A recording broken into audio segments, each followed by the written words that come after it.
I'm so happy to give a warm welcome to David, but I wanted to acknowledge that last week we lost Jane Goodall. Thought I'd make it farther than this. She was a dear friend of mine, and I would not have my career without her. And therefore, Casey would not exist without her. We owe her a huge debt. I'm so proud that as the steering committee is thinking toward the future and in an expansive way, expansive inclusion is so important to us, that we are actually acknowledging all sentient beings in our declaration. And I know that Jane would be so proud of us for doing that. So this is a happy time as well as a sad time.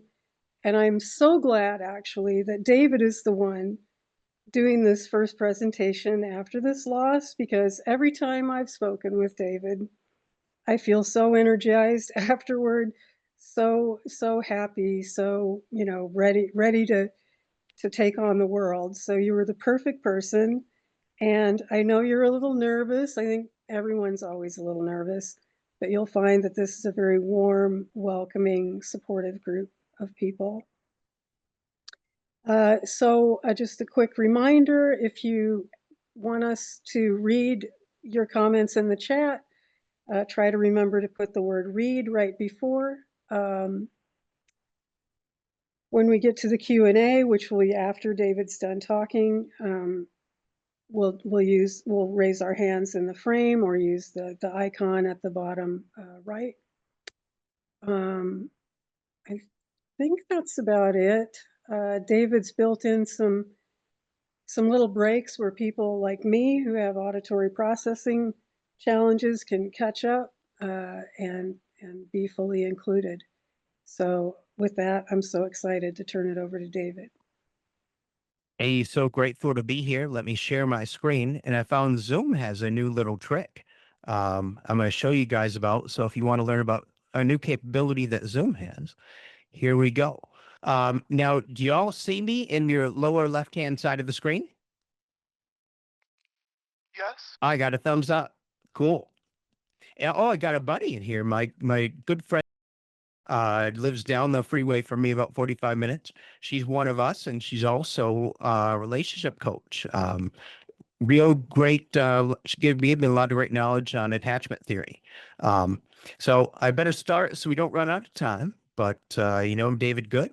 The name of this title is From Isolation to Leadership, Closing the Understanding Gap Across Neurotypes. And what I've been able to do, a lot of it thanks to medical treatments, which I'll go into in a little bit, is that I can now understand autistic people and I can understand neurotypical people. I think instead of saying autistic, I'll use the word neurotypical tonight. I may use those interchangeably, but it was how I originally saw it was because when I built International Friend Connection. Well, let me get to that part. We can go ahead. But I'm certified professional coach. Got declared a point of light by Points of Light. You can get in touch with me, davidgood.org. And I'm using Gamma for this presentation, so a little bit new software. But yeah, again, great honor to speak before Yale in the Cultural Autism Studies unit. This is like a dream come true for 12-year-old me. So pretty cool to be here and see all of y'all amazing people. Please feel welcome share and chat. Where y'all calling from tonight? And also, if you don't want to share where you're calling from, inspired by my friend Jeremy Kirkus. He teaches a class in gratitude and happiness. So if we could start with a little gratitude, share something you're grateful for. If you can do it in the past 24 hours, that's what Jeremy taught me. He said, gratitude works better if you think of something you're grateful for or thankful for in the past 24 hours. It's just a simple practice. And every psychologist I've talked to has said gratitude is just a simple practice you can integrate in your life. That will literally cause you to have big improvements in your life over time if you practice it. I mean, whenever I get a hard day, when that depression hits, try to think what I'm grateful for. And if I can't think of anything grateful, usually I have a piece of candy or a cookie, and hey, I'm grateful for that.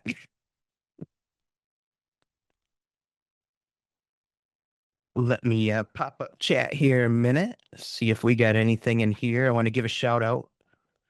Oh, someone's calling from Montana. Very grateful for the opportunities that they've had. We got West Virginia. Great to see someone from West Virginia working the homework with their children. Grateful for that.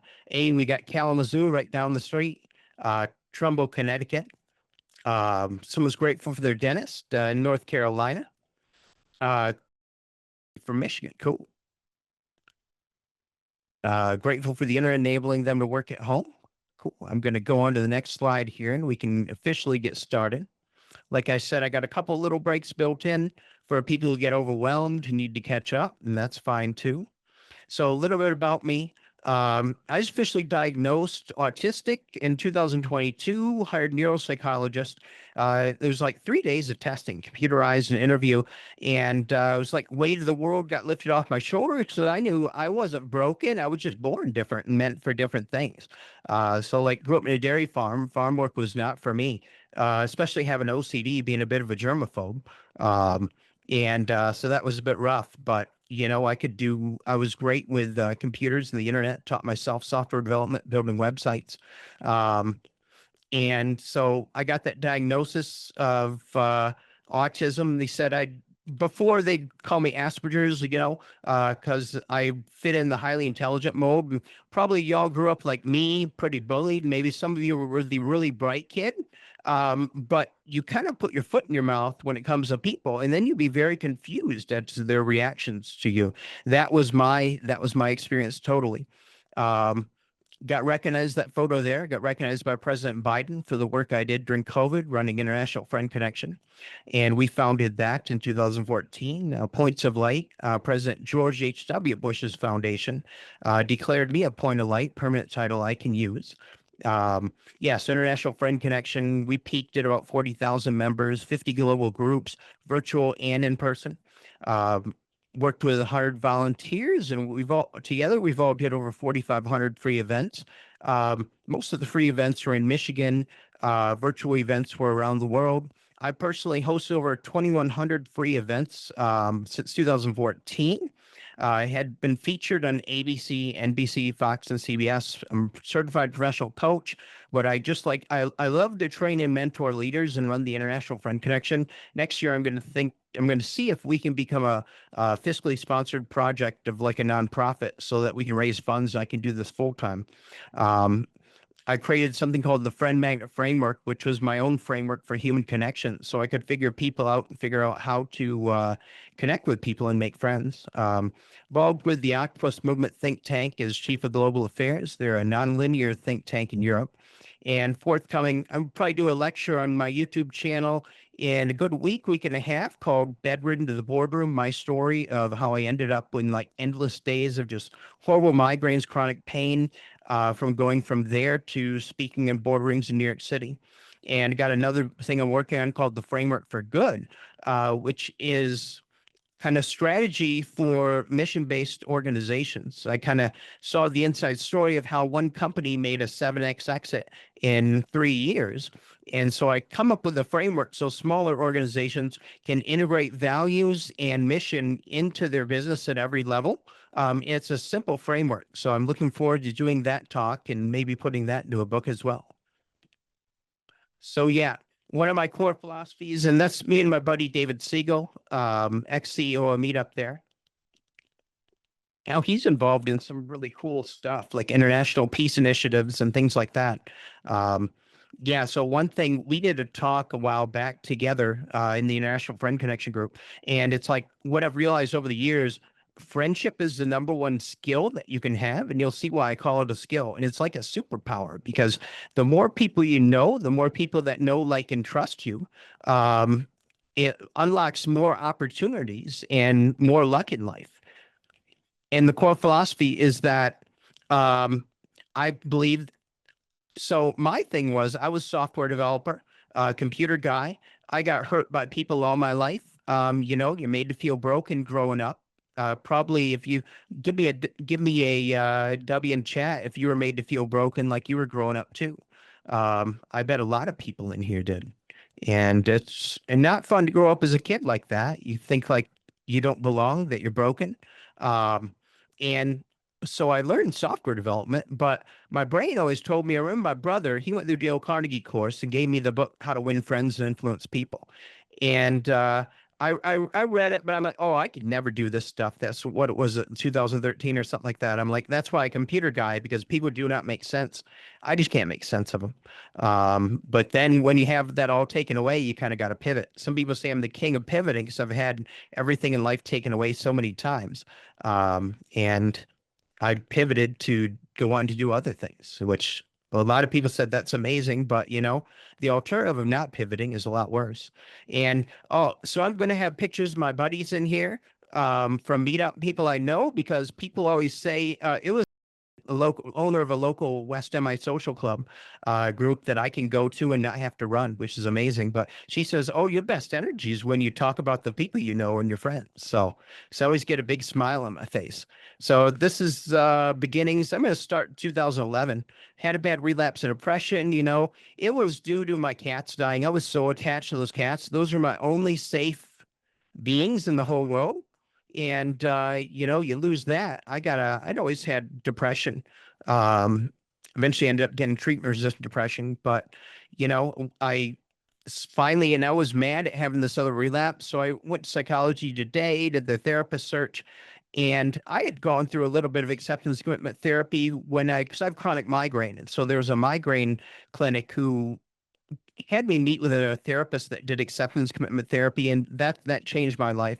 I had crippling social anxiety, like I hadn't met any new people in decade or more, and I was afraid to be around new people.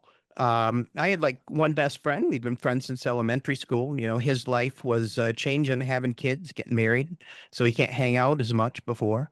Um, and I remember, so I was working with that therapist. I wanted to meet more people, and I remember the website meetup.com. Um, and she's like, well, that's going to be your first acceptance commitment therapy goal because your values kind of human connection, making new friends. And so I remember I went to that board game group. I shook the whole time. I said hello to the organizer. And despite my shaking, I played a game for an hour and that was too much. And I went home. But then I made myself go back the 3 times a month they had it. And then another group opened up and I went to that. And then I made a discovery that kind of blew my mind. So not all people are bad because I grew up. So I became a jerk when I was young. I People treated me so bad. I got bullied. So I'm just gonna hate people, and I hated people all my life. But then I went to that board game group, and I'm like, you know, not all people are bad. I've just been around a lot of the wrong people all my life. So that kind of blew my mind. It was a lot of years of assumptions. And then later, once I began to study my own thought patterns, how my brain works, and learn more about how autistic brains worked, I know I do a lot of catastrophizing. I do a lot of black and white thinking and a lot of all or nothing thinking. So when I was real young, because a few people bullied me, then my brain made the assumption that, oh, everybody hates me. So then I'm just gonna treat everybody like a jerk, and that didn't get me very far. But you know, now I know that was just the old brain telling me things that weren't true. So yeah, went to some meetups 2014.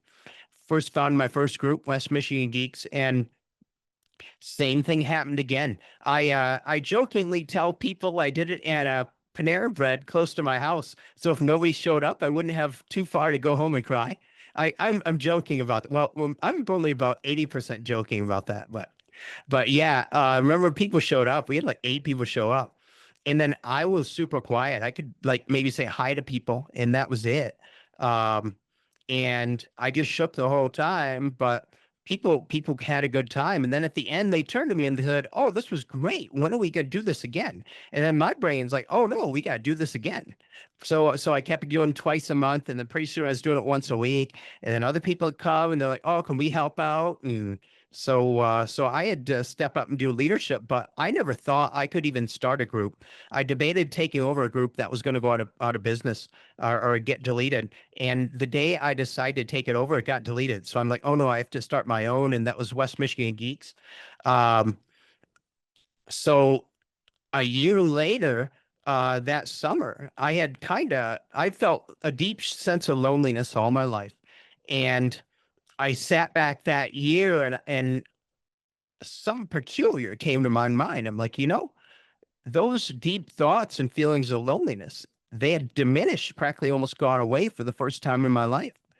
Um, and that, learned a lot about leadership that, no leader is fearless. If they do, they're probably lying to you. It's about, it's about doing what you need to do in the face of fear, doing what's important in the face of fear, doing what you value in the face of fear. That's what leadership is. But then, 2015, I'd been back to work as a software developer for a few years, took a real hard job. I saved a company, but I worked 2 months at the keyboard, 16 hours a day, no days off. Because the companies, well, yeah, a company made their old software developer mad, which I should have taken as a sign not to take this job. Nowadays, if I learned about boundaries, and so I'd say, hey, I'm not going to take this job and ruin my health. But back then, I was a big people pleaser, so I just say yes and ruin my health if I needed to. And now I know that's autistic burnout. But yeah, so I ruined my health, the chronic migraine, all those days at the computer combined with an old injury from a car accident. I permanently ruined my neck. And I was bedridden most of the days of the week. 2016 was kind of the year of heck. I don't want to swear on here because we're talking before such a esteemed institution here, but 2016 was a year of heck. And, I lived with my mom, looked after my mom 20 years before she passed. But yeah, just absolutely hopeless. I'd never be a computer programmer again. I'd look at a phone or a tablet for like maybe 20, 30 minutes, and next day I'd be in horrible pain again. So in chronic migraine, just every day, most of that year, I'd go to the ER once a month and they'd break up that migraine and then it'd start back up in a couple of days. Um, and then later I'd develop kind of treatment resistant depression too from being in such a pain state for a long time. Those were a lot of lost years. Um, but despite the pain, if I was not bedridden that day, I would still show up at the coffee shop and run that event because I know those people were dependent on me to make some friends. There was nothing like it in the area. I had some great friends. A couple of doctors moved to town while he was doing his fellowship, I think, here in Grand Rapids. Some of the best friends I've ever had in the group. And they moved back a year later to be closer to their parents when they're having kids. And they said, there's just no David Good in our town, making this city as welcoming as you. So that was one of the greatest compliments I ever got. And, it was years of pain and depression before I'd find anything that worked. A lot of times it was hard to hang out. I don't want to trigger anybody or go into details, but I had to look out for my mom and I had to look out for my community. I had, whether I felt good or bad, as long as I wasn't bedridden, I could sit at a coffee shop or someone would drive me to a coffee shop and I could run an event. And then like at a great organizer, she would do like beach days, Michigan's Adventure Amusement Park here, wine tour, things like that. But then I couldn't go on those because of how bad my migraines were at the time. So that's what helps.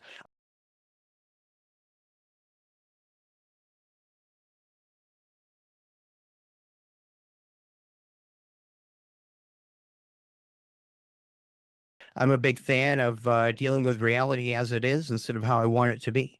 But yeah, so we're fast forward now to 2020. Um, and COVID hit, and so we couldn't meet in person anymore. Once about November will run. Now, if you're in Michigan, November runs around. We have winter basically from November until May 1st. Sometimes we even get snow in May. So what's that? Like 6 months of winter? So we have 6 months of winter. I was on a bus in New York.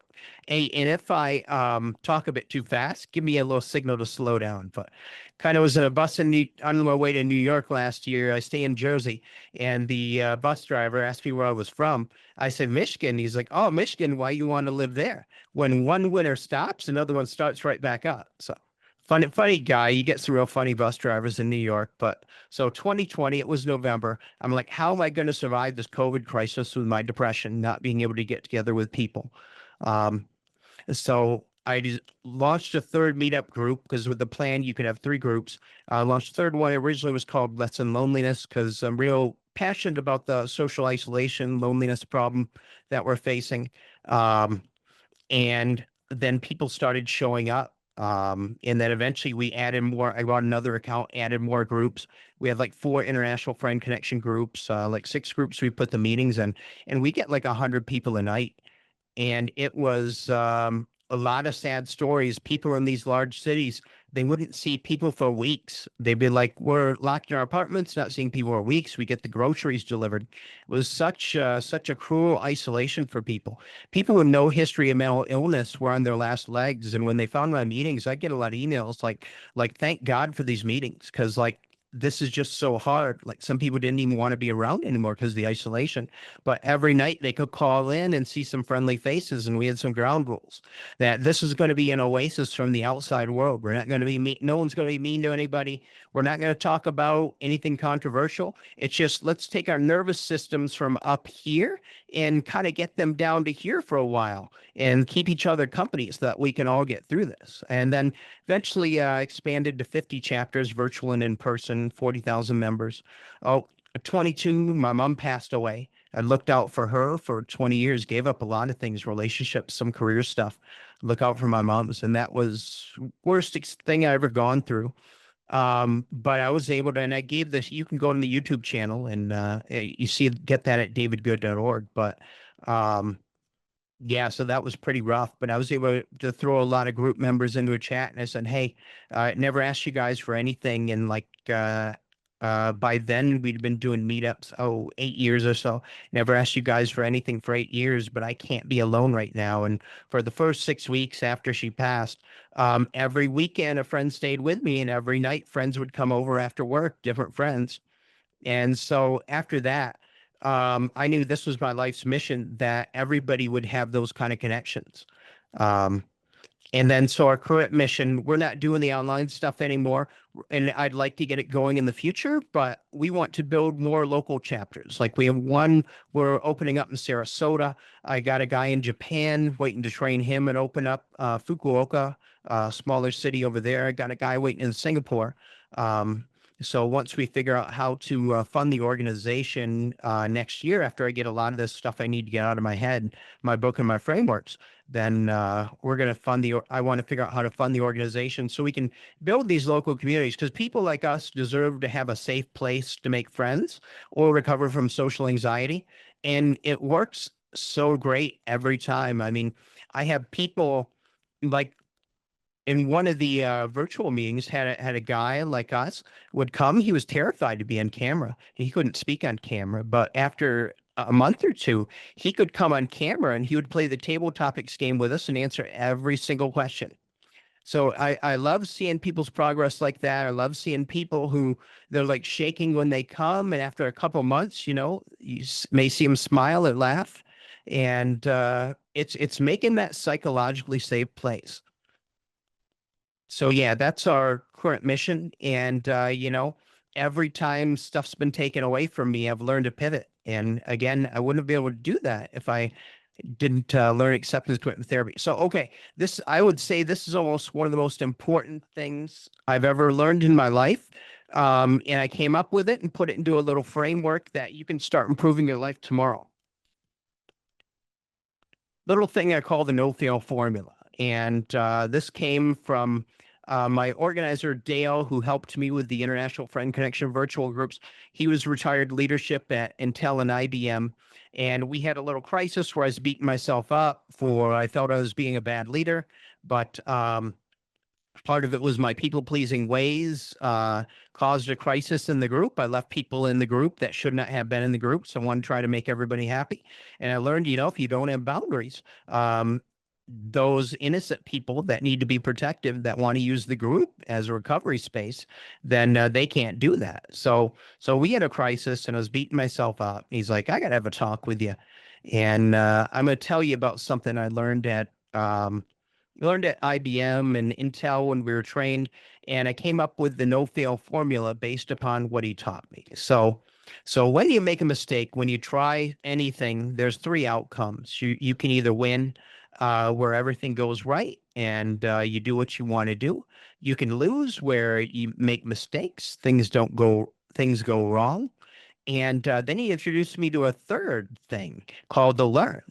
So so how it works is that every time you try something, whether it's going out to a new meetup, um, afterwards you get home, you say, okay, what went right during this thing? Maybe if you've never been before, you're able to stay 30 minutes. Well, that's going to be a win right there. So see, even though you may not had made a bunch of friends or even talked to anyone, that's your win for the night, because wins are stacked on tiny baby steps that add up. There's no Hail Mary passes, to use a football metaphor. I don't know why I did that, because I don't like sports, but no, you don't throw yourself right into it. You take those tiny baby steps. Maybe you can stay for 30 minutes or an hour like I did. And had a great woman come last week, super nervous. And so I knew to send she was young in her 20s. I knew to send my co-host, and we had great other woman helped out. And I knew to have talk to her rather than me, because I'd be too intimidating to talk to her. But she stayed for the whole time. I was very proud of her for doing that. And that's better than what I did. But anyhow, so the framework is the win, the lose, and the learn. So the learn is every time you do something, you evaluate what went on and what you can learn from that. And what this does is you want to use this a metaphor. And if anyone has any trouble understanding the metaphors, I can explain them in the Q&A. But so think of it as like gaining experience points in a video game. You do those low level things where you get a few experience points, and then those add up, level up your character. Well, this every time you do something, you're gaining experience in life, and over time, all those slow things add up. Um, Let me go to another component. So you learned about the win, the lose, and the learn. Now there's another component to it. So afterwards, going to give a shout out to my buddy Dennis LaRue, Tanya Tyler, both military leadership and mentors of mine. I call this the after action report, the debrief. So I do an event, anything new I do, here's what I do when I get home, or I sit and think about it. I go, okay, so what went right? What went wrong? What could I control in this instance, and what could I not control? And then after evaluating all that stuff, what can I learn from this situation going forward? Sometimes you may just have a rough, awful time, and the only thing you can learn is, hey, I got through it and I survived and I'm okay. Or like I went to this event and my heart was beating out of my chest. My brain's telling me, no, you need to go home. People are going to be mean to you. Don't say anything. Don't go by the people. Well, maybe I sat there for 30 minutes when I couldn't before, and that's the win out of that. Or maybe sometime everything went bad and there was nothing you could learn. And what I would learn, somebody asked me this question, well, what can we learn if nothing goes right? Well, that's where you evaluate what you could control and what you could not control. And the lesson maybe is that we can't control everything. So we use psychological flexibility to just say, hey, we got to accept that we can't control everything. And then we got to kind of roll with the punches, kind of kind of say, hey, if it's a random thing that we can't control, doesn't mean it's going to happen next time. So yeah, what this does is it turns your mistakes, instead of a source of shame, they become your teachers, and they're valuable data that will accelerate your learning and growth. This helps you create a growth mindset. Help me get over my perfectionism. That's why this is the most important thing. I think this is almost the most important thing I ever learned in my life. So afraid to try new stuff, especially as an autistic person, a condition that used to be called Asperger's. Um, it's I liked doing everything the same way. And, I had a medical treatment, ECT, big mistake for me. Afterward, my mind was like my mind was like a library of books. Memory was like certain books are missing. So it's worst mistake I ever made, agreeing to that. But I found other great stuff that allows me to do what I do now. I get transcranial magnetic stimulation. That's been the best treatment for me ever. along with there's Spravato out there too. So if you have like treatment-resistant depression, there's a lot of hope for you out there. Just don't give up. You got to continue the fight because there's so many new treatments coming down the pipeline. It's wonderful what's going on now. But yeah, so the no fail formula, all my mistakes were now my teachers. And making a mistake was like gaining experience points. So I'm getting better just from making the mistake. And it helped me be able to take calculated risks. I don't take any crazy risks, but I take calculated risks. And instead of being exhausted from all my mistakes and beating myself up, um, I was able to learn the lessons and use the lessons to pivot what I can do and what I can do in life. And yeah, and just learning this totally changed my life and my thoughts around failure. Because I've had businesses that have failed, and I've always beat myself up. But what did you learn from building this business? Well, you picked up a lot of skills so that when you build the next business, because most business people I know that are successful, they've had to start a bunch of businesses before one took off, and they learned stuff all the way, and they learned what not to do. I remember a buddy of mine. We had a little company that didn't work out. Then but he went on to make a huge furniture manufacturer. And then one day he said, "Yeah, I had a business, but manufacturing company burnt down my wedding day, and we didn't have enough insurance." So, but he learned the lesson of having enough insurance then. Want to take a little break while I check the time? Some things to think about. Is there anything that you may need to pivot in your life? And also, here's a question I learned at CMX when Meetup sent me to a CMX conference in California once. Um, who can help you with that pivot? A lot of the times, I feel I got to do everything by myself, and you can take a break for a few minutes. I'm gonna tell me Alexa, set a timer for 3 minutes. So I'll let Alexa tell me when the break's up here, but I'll keep talking, or y'all can take a break for 3 minutes. But it's who can. I watched a talk by a lady in Australia, and she said, it's not necessarily what can I learn to help me pivot, it's who can help me, because we can only learn so much and everything takes a team. I was always the person in school, did all the group project by myself because I wanted everything to go right. But I didn't learn about teamwork that way. And because I thought the grade was more important than learning about teamwork. Looking back on it, I would have told like 14-year-old David Good that, living in the a society we're living in now, teamwork's the most important thing you can learn. Don't worry about the grade. So yeah, we'll just take a couple minutes, be quiet here for a couple minutes. We can type some things in chat. If you have any ideas, thoughts about what you may need to pivot. Oh, we got some people, we got Nova Scotia calling in, Louisiana calling in. Grateful to start a book project. People are grateful for the neighbors. We got Boston calling in, great relationship. People grateful for pets. Maryland's calling in, receiving a lot more support.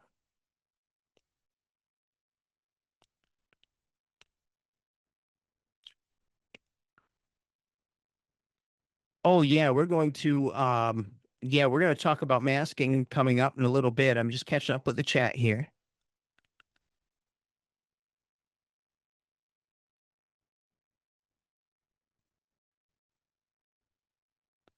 Oh, so quick question about the ECT. Yeah, no, there's still a lot of photos of me in it, and I don't have those memories. But finding TMS, transcranial magnetic stimulation, got a great clinic in town. Actually, I made friends with the owner, and then he was like, "Oh, let me run your insurance." So, if I ever get bad, he gets me right in priority. I also run patient group ketamine clinics, and because I was one of their patients, and now they have Spravato, so I'd encourage people to try Spravato, and I've known so many people that's helped.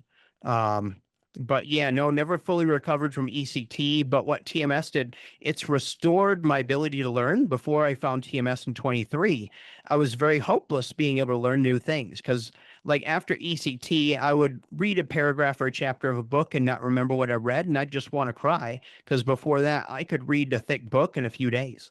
Um,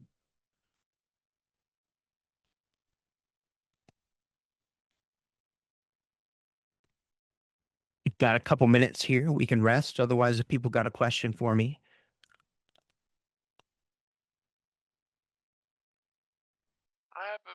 question? Oh, sure. Okay, so I kind of actually had the opposite experience of you. Is I had a lot of good experiences with people, partially because of how my mom knew from a young age that I was neurodivergent because she didn't realize at the time, of course, but that she was also neurodivergent. So she was trying to always take care of me, Yeah. so she's usually surrounded with me with good people. Well, I went to an autism camp and I put me a best friend, and then I fell out with her when it was a whole mess. And then I went on another group. I was trying to group to kind of help me get over her, and that ended up being a disaster after a while because there were two people, there were one person there who turned out just awful. And it was using me. Like, I was Yeah. very naive about how YouTube works, and I didn't realize he was using me just to get money and whatnot. And Oh, I'm the so other sorry. one's just so with that kind of experience, I've been kind of feeling more negative about people lately, and I don't feel like how do I tell if people like how do I tell when people are actually good and when do I overlook their faults and Well, I have a feel series of classes. Is on my YouTube channel you may find interesting, my whole friend magnet framework. And one of the classes I go into like navigating friendships and friend groups, how to know if a friend's good for you or bad for you. Because, when I was little, I fell into that trap. I had a best friend, he ended up kind of bullying me a bit. And, during formative years, you get stories told to you, they stick in your head your whole life if you're autistic. And then you got to go through like trauma therapy. I use internal family systems therapy to great success. Works great with acceptance commitment therapy, and I'll go that. But I did feel welcome to check out my classes. davidgood.org is a link to our YouTube channel, and that may give you some of the answers you're looking for there. I'm going to move on because our break's up here. Now, in 2022, after my mom died, I kind of thought to myself, well, I need to level up my leadership skills and business skills and communication skills because I got a lot more time in my hands. I'm not looking after my mom. Um, and one of my very favorite books, series of books, nonfiction books, was The Go-Giver by Bob Berg. And that's actually a picture of me and Bob Berg. He's my buddy. I flew down to West Palm Beach to see him earlier this January. Um, and so he had a private community he opened, and it was mentorship. And I knew I was thinking to myself, who can I learn from? And I'm like, now would be a good time to join Bob's community. And I was in the midst of grief, so I didn't always learn everything, but I attend the meetings every week, twice a week, and asked a lot of questions, learned a lot of communication tips. And, I went in there with there'd be some great people in there, and I'd talk to someone, they were like, oh, you know who that is? He buys us those businesses for millions of dollars all the time. But yeah, so in my goal in there, I gave them a little request. I said, I want to learn how to communicate better in business settings, so I can learn to advance my career. And what I learned from the Go Giver series, a series of 4 books, 1.2 million books sold. Most important one, what I learned from the Go Giver influencer kind of blew my mind. And then just working with Bob in the community, I told him, feel welcome to point out if there's certain things I say that may be off-putting to people. Teach me how to say it in a different way. And then as I was learning, I said, oh, this is like when I was running International Friend Connection. When people would come in from different countries, I would say, please let me know if I do something that's offensive to your culture because I want to learn to communicate across cultures. And the Japanese friends I made, they were like, oh, you never say anything that would offend us or everything. But and it's very interesting communicating with Japanese people compared to Russian people, because Russian people, Dutch people, they would just immediately say what's on your mind. Like if something stupid, my Russian friends would be like, oh, don't do that. That's stupid. But and then Japanese people usually communicate kind of a roundabout way because the respect, the politeness is very important. So you kind of have to learn to read between the lines. But I've just grown to love people. I love meeting people from everywhere.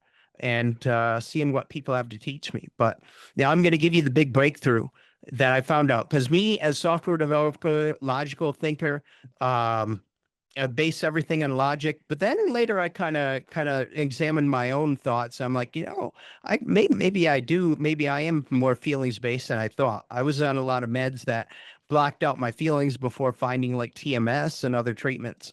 So I was very disconnected from emotions. But so game-changing insight I learned from Bob, it's all about how you make people feel, and human connection is based upon feelings.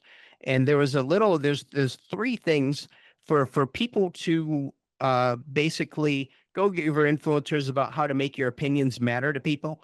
And most people think logical arguments will change someone's mind, and that's the way I work too.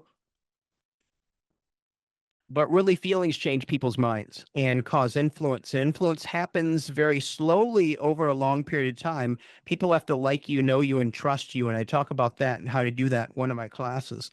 And really, the secret comes down to 3 C's I came up with. So it's caring plus communication in a way that they can understand forms a connection. Or if you want to use respect plus communication in a way they can understand, will form a connection with that person. And like Bob's a great salesman. I also been trained by other great salesmen, like my friend, one of the good guys of sales. And he always drummed in, learn how to establish rapport with people, learn how to establish rapport.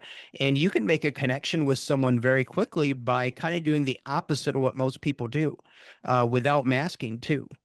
So once I learned that it was all about feelings and kind of examined myself and like, yeah, I like to be around people where I feel good being around. And I tend to avoid people that, who drag me down, or complain all the time.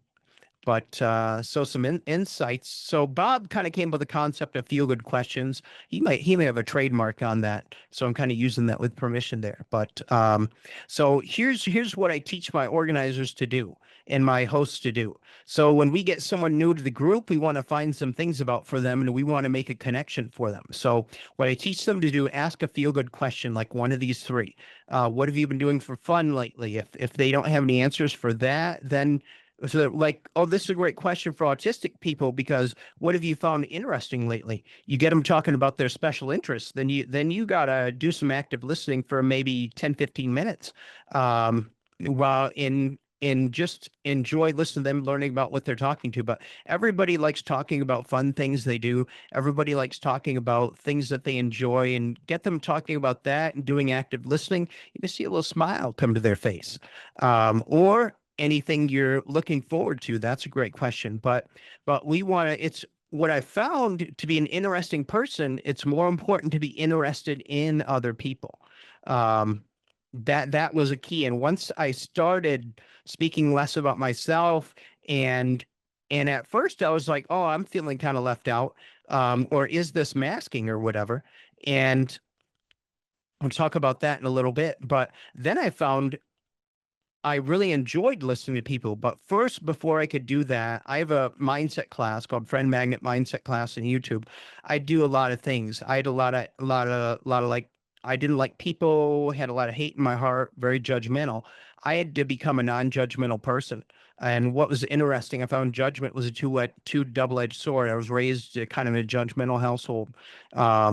And, grow up 80s and 90s, very judgmental time. But the more I let go of my judgment against other people and intercepted those thoughts and kind of redirected them, the easier I was able to let up and be myself, because I always felt so much shame, and I wasn't able to let go of my own shame until I let go of all my negative thinking about other people and other types of people.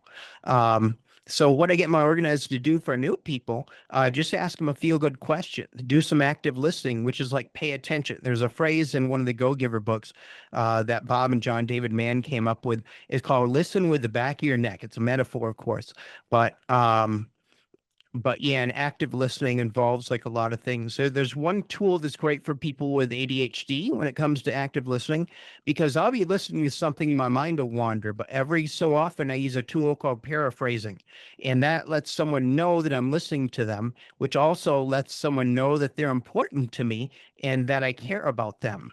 And so slowly, and you can make a connection with someone in under a few minutes just using these techniques. But really, if you use it as like a manipulation trick, it's not going to work because people will sense if you're fake, and people can sense if you really respect them, really care about them. So you got to do the inner work in order for these to work. But if you're just trying to use it as tricks, it's not likely to work as much. But yeah, be interested in people, get them talking about things they like, and then wait for people to reciprocate. And over time, I have a class about boundaries, navigating friendships and groups. Over time, if there's no reciprocation or relationship, if it's a one-sided, you're the one doing all the work, that may not be right for you. But so I use a little metaphor for those computer guys like me, developers. So autistic people aren't broken computers. We're just like running Linux in a Windows world. So every time we communicate, a lot of miscommunication. The way we communicate tends to be, in the way I communicated over time, quite a bit different. And actually, I think some of my communication patterns were due to trauma and not basically being autistic. But it all depends upon your level of disability, how your autism affects you. Not everybody can do everything. Just like, I'll never be Michael Jordan dunking baskets. And sometimes my brain goes faster than my body can keep up. So, don't one thing I tell people is don't judge yourself like you're trying to judge a fish for climbing a tree. You're not going to beat up on a poor fish for not being able to climb a tree. So don't judge yourself like that, but test your capabilities to see different things you are. There's one of my favorite books is The Art of War by Sun Tzu. And so I'll paraphrase a quote. It's like, know yourself, know your enemy. You're always victorious. And enemy is a metaphor because that whole book's a metaphor. But that self-knowledge, I try to gain as much self-knowledge of myself and what I'm capable of as I thought. And then over time, I find that I'm capable of a lot more things that I thought. My brain doesn't always tell me the truth. And a lot of times I'm taking a motivational interviewing class. They made a point. It's not necessarily what you do, but how you do it. And a lot of things I learned, it's not what I say, but how I say it. And again, it's using that no-fail formula so that you're not perfect. And I'll make one point. Autistic people try harder than anyone I've ever met at communicating. I know I was trying so hard, but if you're using the approaches that don't work, the harder you do those, they're still not going to work. So if you do some things that do work, that create connection, if you have that capability or want to learn that capability, I found my life improved greatly. But so here's a few pitfalls I fell into: sharing related stories when someone was recounting something traumatic. I was in a business situation with some friendly people, and one woman came up to me next time. So I gave her the permission to talk to me and correct me and teach me how to communicate better in that situation. So they can say, sometimes if somebody's recounting trauma and you do too, it can be like you're trying to one up them in public or embarrass them. And correcting people in public, when I was a lot younger, I really valued communication being accurate. And we value accurate communication, or we value facts being accurate. So a lot of times people like us will correct people right then, but that can be very embarrassing for people. Sometimes info dump goes on and on. I find that more innocent, but sometimes like asking for consent before info dumping. But when I get excited about something, I can go on and on about it too. But people kind of feel like, that they're not important if you're going on, and then you're not listening to them about something.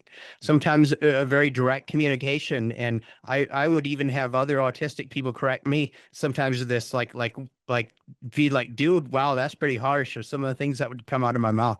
Best friend, I would embarrass him so much, some of the things that would come out of my mouth. He was always like, you got to learn to communicate with tact. And I'm like, I don't know if I can learn that, but yeah. Okay. So here's one thing I embarrass myself with. Especially sometimes when people are upset.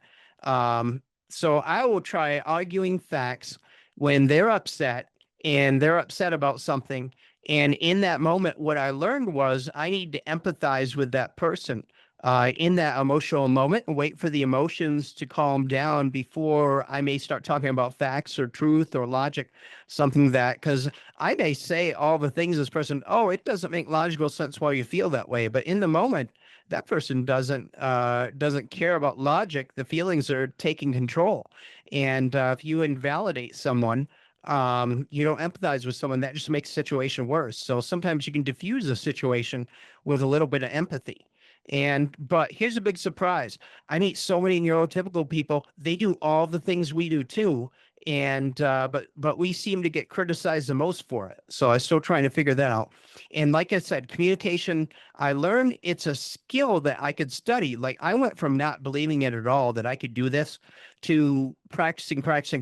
And what I do now, you're seeing the result of like 14 years of work.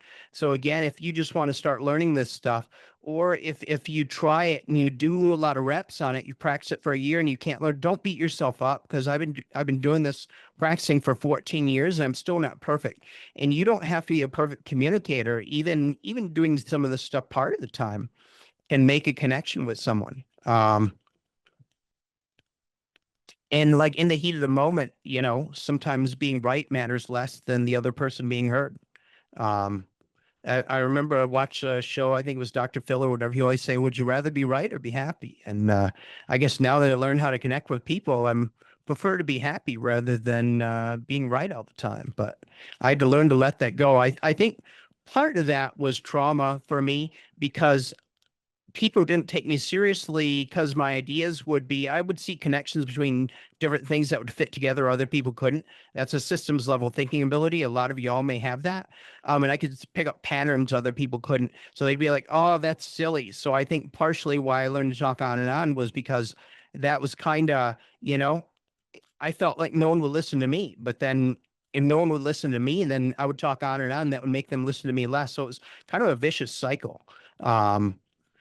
And once I learned how to connect with people, I realized it was all about a reciprocal exchange of positive emotions. So I would make them feel good. They would reflect those feelings back at me. I would feel even better. And we just keep doing it until we're all having a great time. But so yeah, two bridge building approaches, where it depends if I always say, if it feels like masking for you, if it burns you out, don't do it. So I got a buddy, and I'm not sure if he's here tonight, but great dude.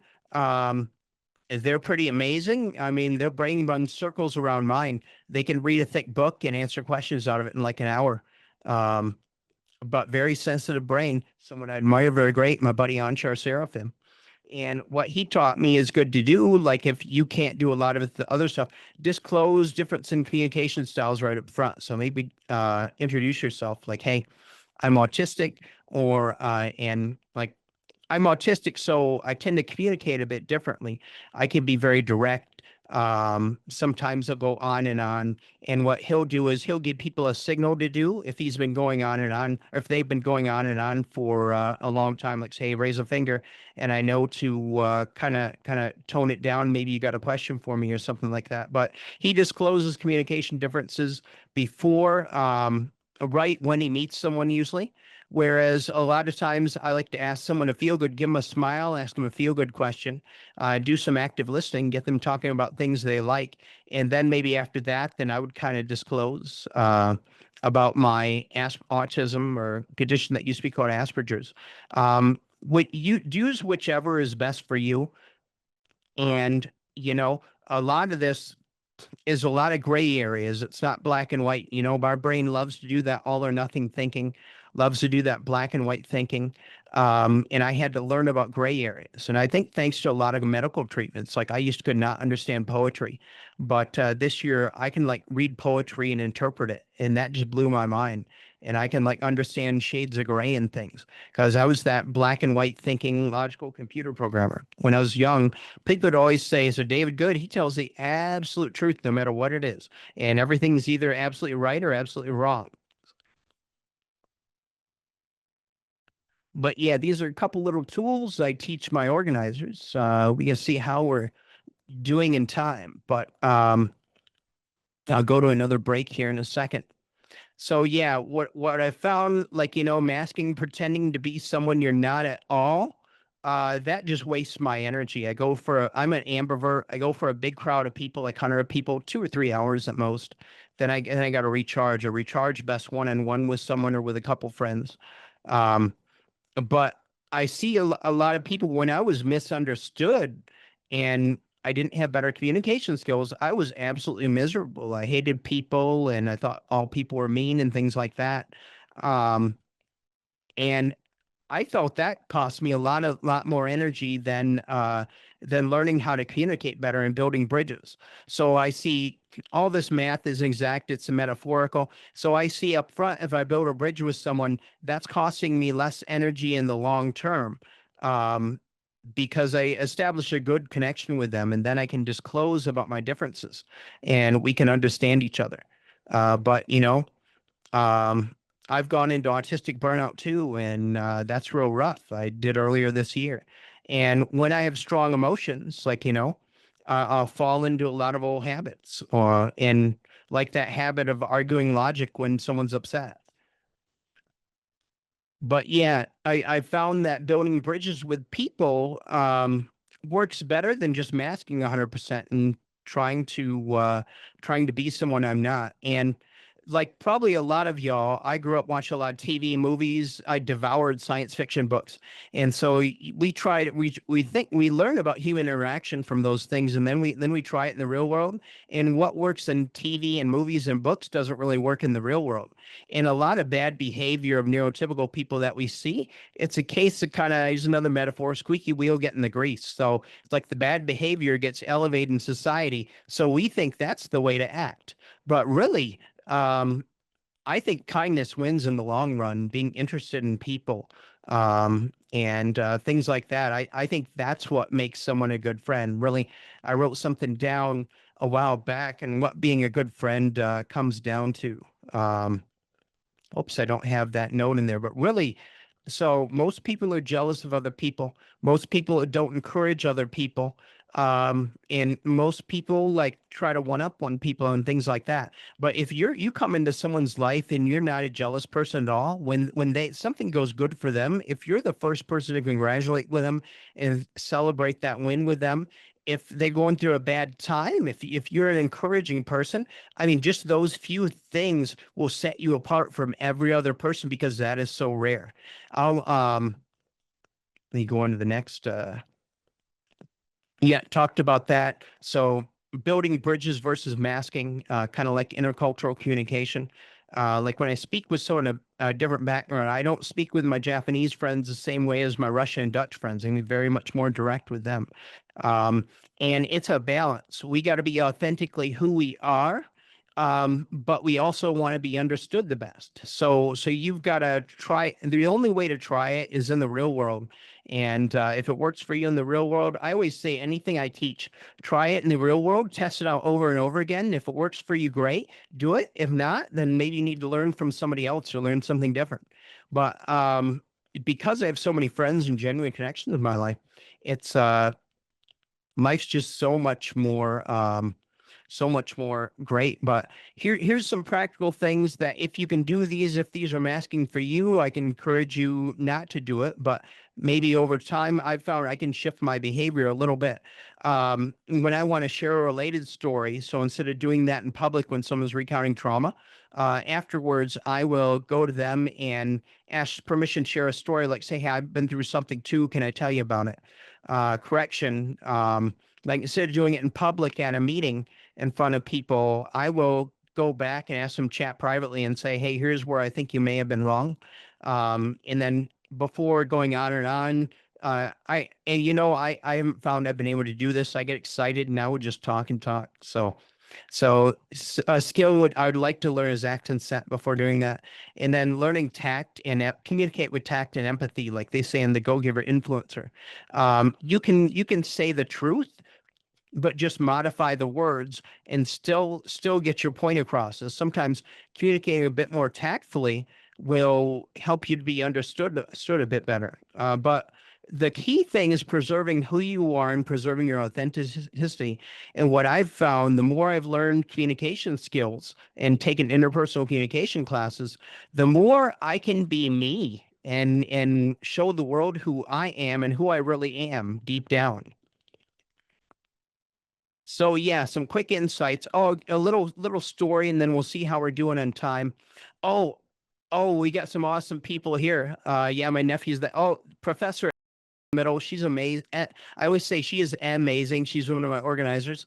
And she helps run a 30s and 40s group along with who's in the corner there. Both really great women. Yeah, I'll bring up a story I read, I think in a psychology website, is when they changed ChatGPT 4 to 5, ChatGPT's 5 was less agreeable than the older version ChatGPT 4, and people were up in arms. And what the psychologist said in the article is that it's a sad commentary on society that people get so little acceptance and encouragement that they have to go to a machine to get that acceptance and encouragement in their lives, which opens up an opportunity. If you're someone that gives people acceptance and non-judgment and encouragement, I mean, that's just the key to making so many friends. So we'll open up chat. Anybody have any big aha moments so far? We'll take a 2-minute break for now. Alexa, set a time for 2 minutes and kind of take a couple moments to consider, is there a translation gap you resonate with? Where do you see opportunities for bridge building in your life? Like me, I'm still trying to learn to build better bridges with family and things like that. What feels authentic versus exhausting in any of these skills? And then all in all, it's not black or white. It's not either or. It's finding out what best works for you and customizing it to you. So we'll wait for 2 minutes here. I'm going to go ahead and look in the chat here as you're sharing those insights.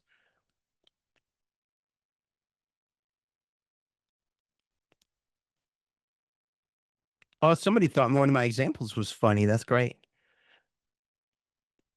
Oh, buddy, emotional validation is the glue for interpersonal emotional safety and connection.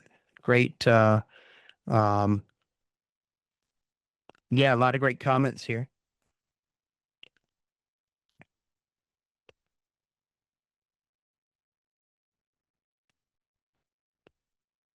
Yeah, somebody mentioned that. Oh, yeah, safety concerns when disclosing autism diagnosis.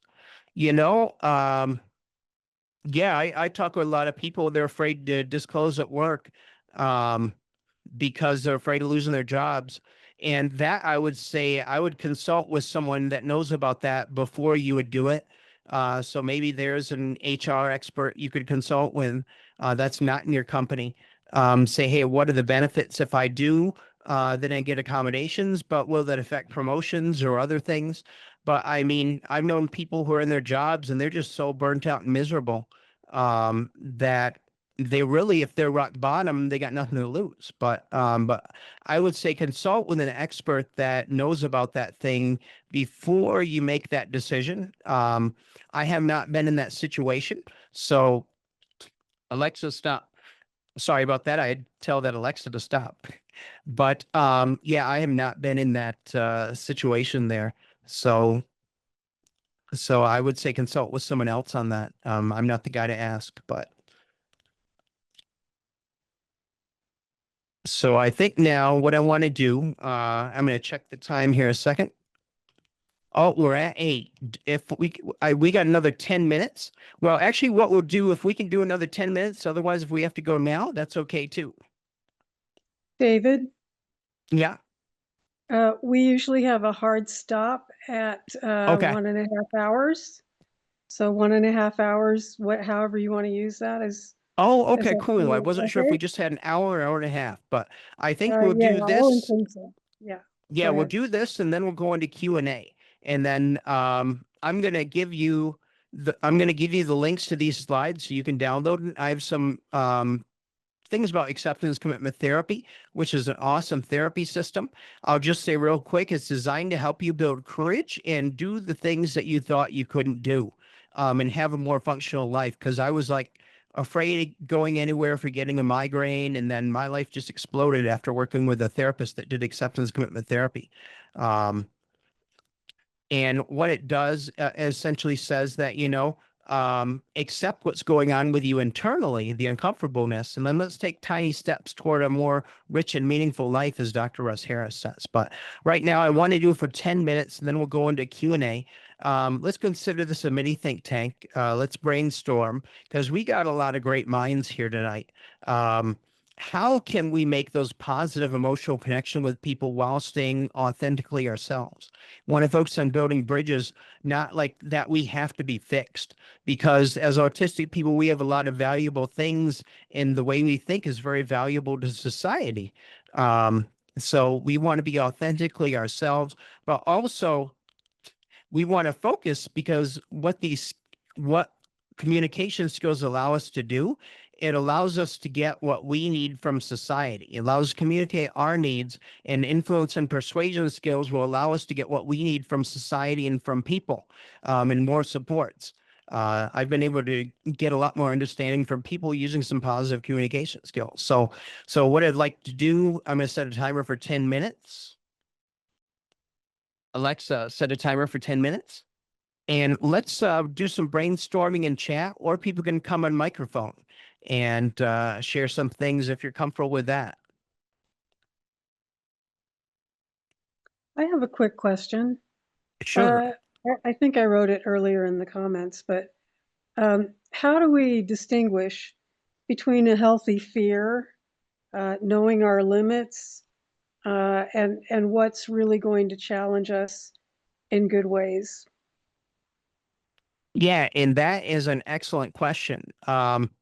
And I'll tell you what I do. Well, I told you the story of me working that job and pushing myself for 2 months and destroying my health. Now that is an example of being unhealthy. That's also an example of like me all or nothing behavior. When I do something, I tend to be gung ho about it, and then do it too much. I remember earlier this year I went into burnout because I was writing a class during the week, teaching class once a week, also taking like 12 hours of meetings and hosting events on a Wednesday and taking other meetings. And then I tried to get into local Rotary. I went to the first meeting, and my whole body and brain told me, stop. You are in burnout. We're not going to let you do anything more until you rest. So that's an example. And really, it's kind of a gray area. And so I think the best way is the baby steps. Don't be like me and like go gung ho into everything. Is ramp up what you do and try a little bit at a time, because doing something new is very scary, very overwhelming. So try a little bit at a time. And there's something called exposure response prevention. It's a term in psychology, and I actually did it on myself. A psychologist told me later, you were doing that on yourself without even knowing what it was, going to those meetups like 30 minutes, an hour at a time, and every time I could stay a little bit longer. So your tolerance goes up. But like I've found, it's having that self-awareness and paying attention to my body and my capabilities, that if I'm around 100 people after a few hours, I start getting pretty tired, anxiety starts going up. So I know those are warning bells. And for me, I got another warning bell because I have chronic migraine, is if I start getting more frequent migraines, um, then part of my brain will say, oh, we're going to keep pushing past it. But then another part will say, hey, we got to relax and move back here. Another part will get mad because we can't do what we want. So the part that tells me to relax has to win in that instance and say, hey, we're going to take it easy on ourselves, because if we get real sick again, we can't afford getting sick for 4 or 5 years again. So yeah, it's there's no simple answer, no black and white answer.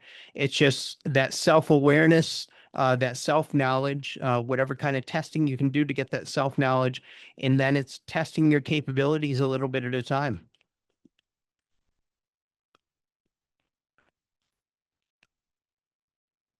And a question here. Well, let's get you unmuted. Yeah, I was just wanting to answer some of these questions I saw on the slide in terms of ideas for bridge Yeah, building that's great. strategies that work for me. What has worked for me is really getting clear on what my needs are as an autistic individual, and those vary from person to person, right? And I mean, you could always ask ChatGPT, but I think it really helped me to tune into myself and notice in terms of like sensory needs, right? I love wearing sensory friendly clothes, and that's very important to me. And in social settings, like I need to be in quiet spaces. I've shared that with you multiple times, Yeah. right? Like when it gets really loud. And so when I get really clear on those things, I've literally written them down and validated myself for having those needs and going, it's not an indication of something being wrong with me. These are just my authentic needs. And then using that as my North Star, and when I go, like, say if I'm hanging out with a friend, I'll literally tell them, like I've told you too, right? Like, hey, can we meet at Yeah. this place where I know that it's going to be quiet, the music isn't going to be crazy, and I'll tell them, hey, that's because I'm autistic and I'm not trying to be difficult. You know, I want us to come up with a healthy compromise, but these are some of my non-negotiable needs when I'm Yeah. in social settings. And so being very clear about that and not making it mean that, oh, I'm being too much. Because a lot of us are very empathetic. We're hyper attuned to other people's feelings.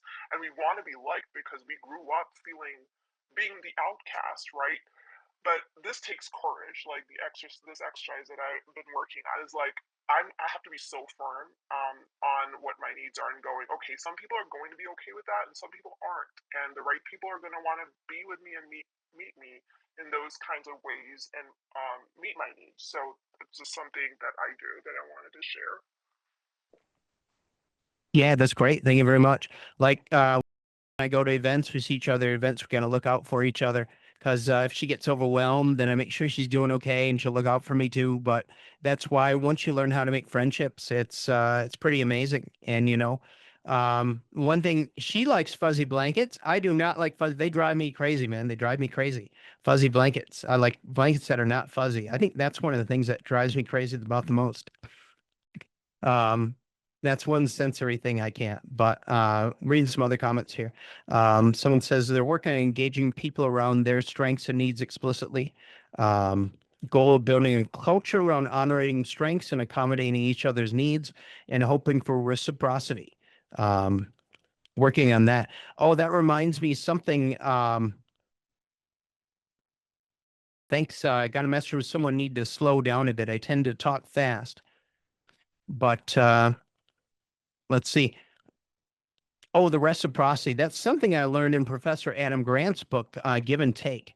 There's a thing from game theory, and I talk about it in my classes called a generous tit for tat strategy, is where you start out by doing something for someone and wait for them to reciprocate. So like if you have a friendship with someone and long term they're not reciprocating, they're not reflecting those boundaries, you say like, hey, I can't be around loud overstimulating environments, and they keep wanting you to go to those and they don't respect those boundaries, and that may not be the friend for you. Doesn't mean that they're a bad person, but might mean that you're just not a good fit. But yeah, with a generous tit for tat strategy, you start out by giving to one person and doing them something, wait for them to reciprocate, do something for you. And then that's how you know you have someone to work with. That's what I got out of Professor Grant's book. And that's a great book, Give and Take by Professor Adam Grant. Anybody have any other questions or any ideas that we can share with each other? I'm going to stop my presentation for now.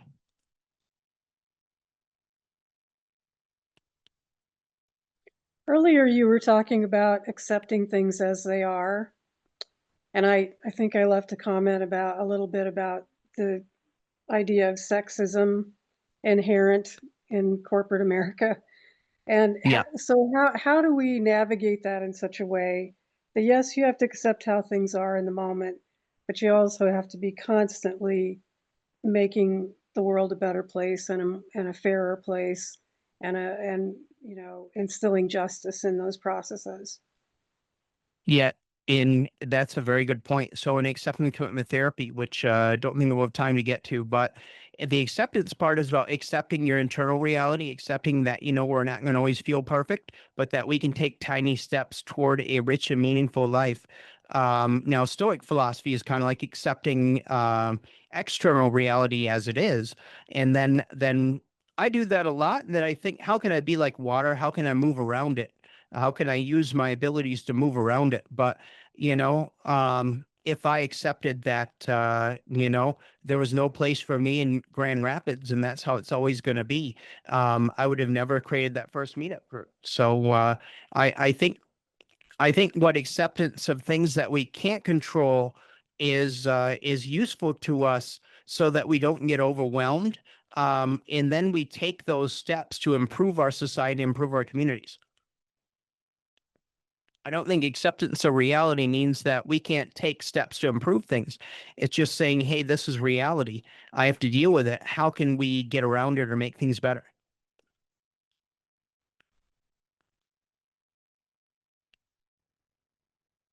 Just going to read a couple of comments that are flagged Oh, to great. be read. I'm not sure I don't think we went through yet.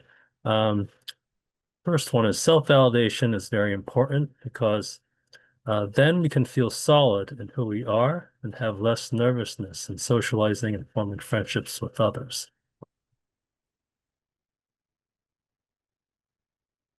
Actually, that kind of makes me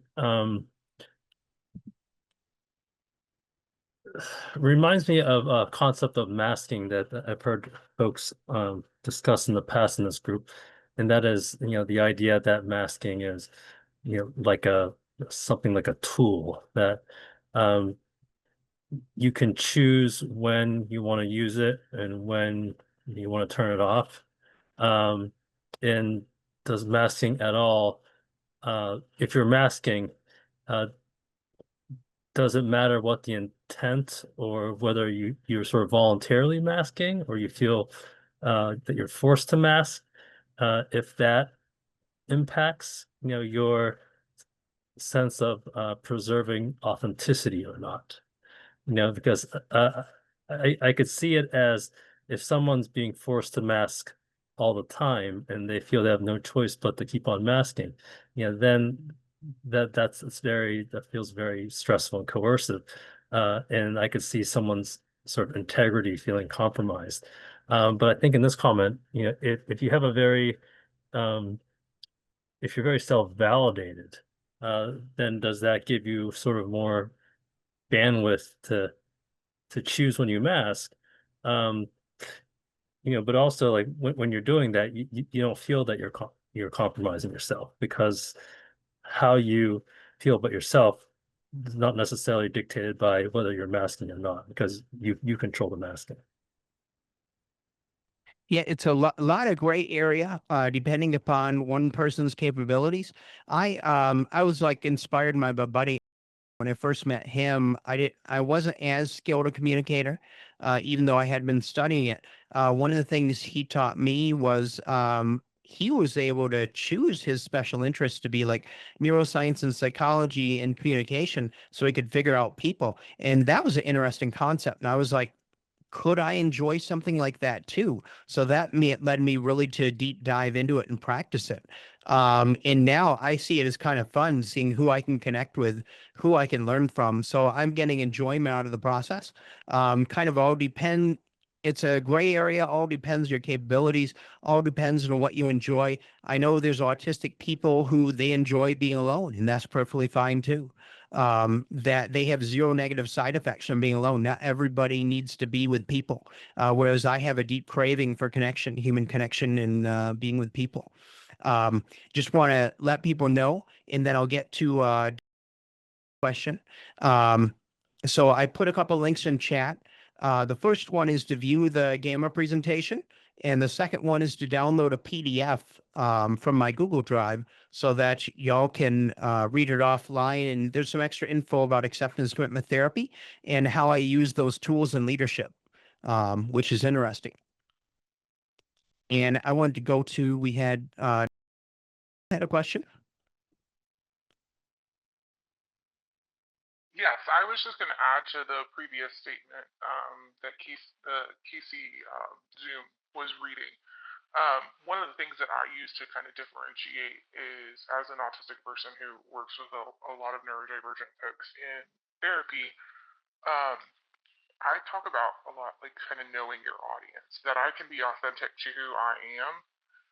So how I do therapy with an 8-year-old versus how I might do therapy with a 37-year-old, I can still be authentic to myself, but knowing my target audience and kind of adjusting communication based off of the audience with whom I'm communicating. And so that it's not necessarily to me personally being inauthentic or masking, it's just more of a mindset of I'm adjusting my communication style to fit their needs at this time. That's kind of how I see it too. And what I learned a lot of sales training, I think everybody should take a sales class, especially if you're in college or university as an elective. Because basically I think sales is about the most useful skill you can learn, because the reason why people make friends, is emotional. And, the reason why you get hired depends upon a lot of times upon your ability to sell yourself. So learning why people buy, helps you in all the different areas of your life.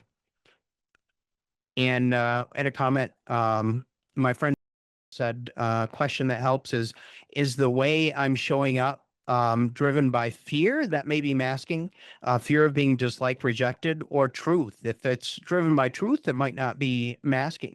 But if it's totally you're afraid and you're trying to adjust your behavior to like fit in and not have someone make fun of you. That's in my group. So we have a rule: no one's going to make fun of anybody or be mean to anyone, or they answer to me. There's been people we've kicked out and taken care of because they were not nice people. But nobody's going to come into my house and violate the oasis and be mean to someone. So you come to our groups, it's a safe place. And we would go to whatever lengths we have to do to make that a safe place. And we know a lot of people. So, but, oh, I want to do an ending slide. I skipped some of my slides. I'm going to share that screen again.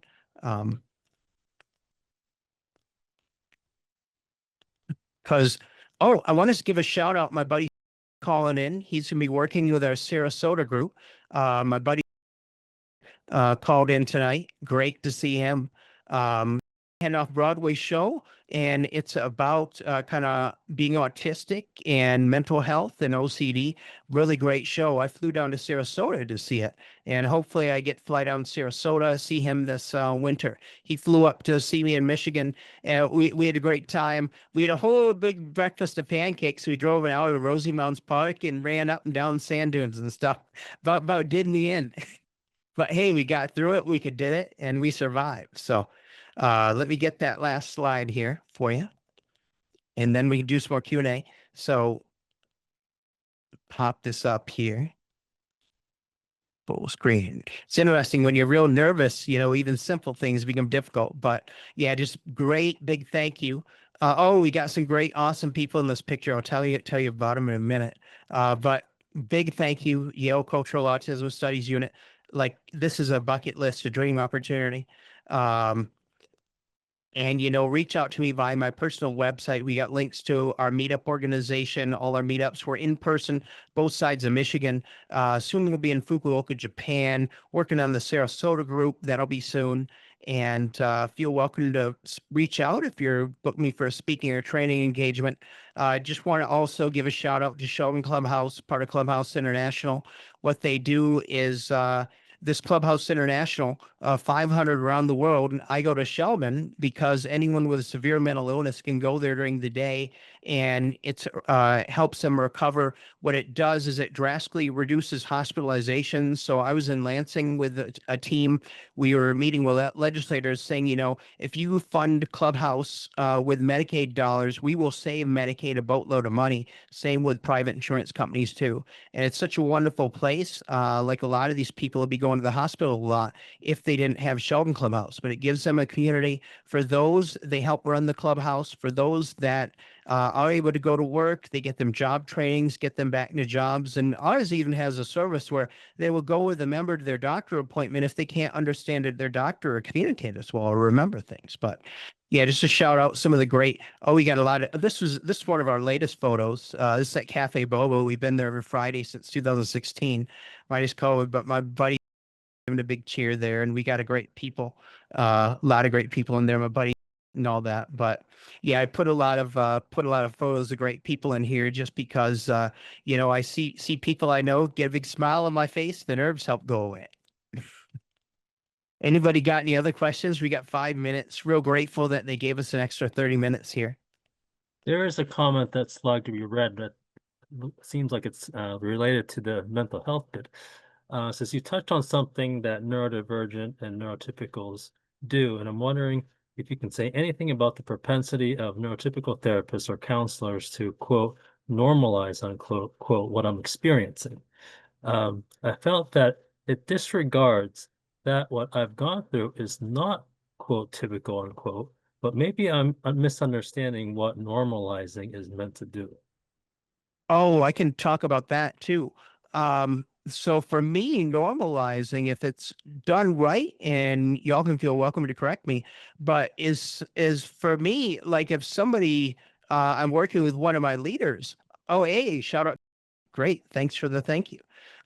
If I'm working with one of my leaders, and they're having trouble with a certain thing, I will normalize because for the situations that you've been in life and for the trauma you've gone through and all the BS that you've gone through in your life, a lot of your behavior, a reasonable reaction to those circumstances would be that behavior. So don't beat yourself up about that behavior. Anybody in your situation going through what you did and having the brain like you did, that's how they would react. So don't beat yourself up about it. And that's what normalization is to me. It's about your circumstances, what you've gone through, your reaction to it is reasonable.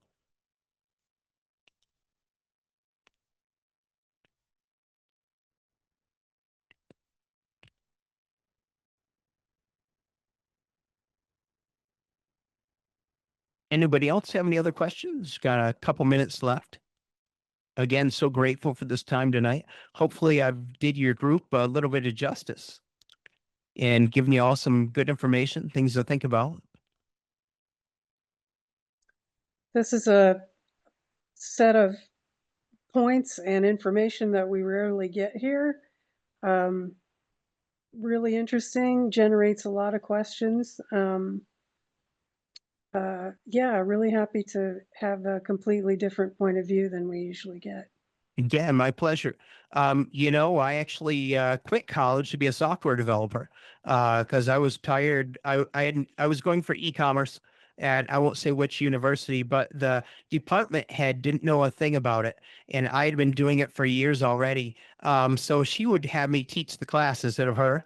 And I wasn't getting paid, so I got a bit frustrated, and I was like, "I'm going to see if a company will just hire me." I became a full-time software developer, but if you're studying in IT, finish that degree because I tried to go back a dozen years later, and they're like, "We're sorry, most of your classes are invalid except for your gen eds because they're computer science classes. So those kind of classes expire, and at least finish that associate's because once that you have that degree, nobody can take it away from you."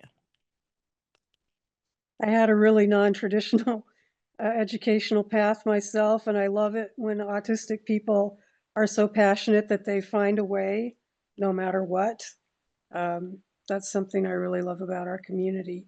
So I will say thank you now, and I know people really, really engaged with things you said, and yeah, thanks again so much for coming, David. Yeah, my pleasure. And try out that no fail formula. Download those slides. I'll paste it again in chat real quick. I'm going to put it in the comments I'll put it in the Facebook event comments and in the group comments too. So you can download those slides, practice that no fail formula. Go to davidgood.org, shoot me a message via there.